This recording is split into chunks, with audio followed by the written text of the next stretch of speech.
ഗാസയിൽ മാനുഷിക സഹായം എത്തിക്കാൻ സൈനിക നടപടികൾ നിർത്തിവെച്ച് ഇസ്രായേൽ. ഗാസയിലെ ജനങ്ങളുടെ സ്ഥിതി കൂടുതൽ പരിതാപകരമായ സ്ഥിതിയിലൂടെയാണ് കടന്നുപോകുന്നതെന്ന് വാർത്തകൾ പുറത്തു വന്നതിന് തൊട്ടു പിന്നാലെയാണ് ഇസ്രായേൽ നടപടി. ഇസ്രായേൽ വ്യോമസേന ഗാസയിലേക്ക് മാനുഷിക സഹായം വിതരണം നടത്തുന്നുണ്ട്.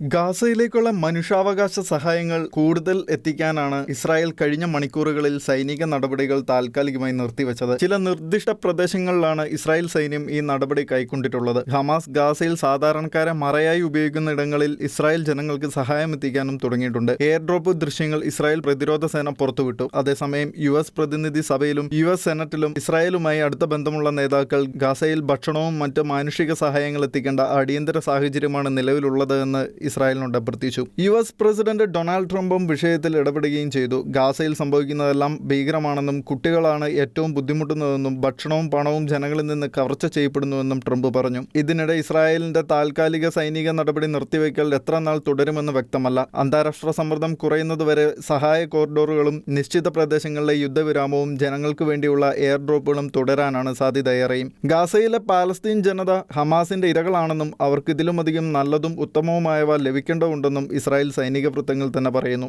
International desk, Shekinah news.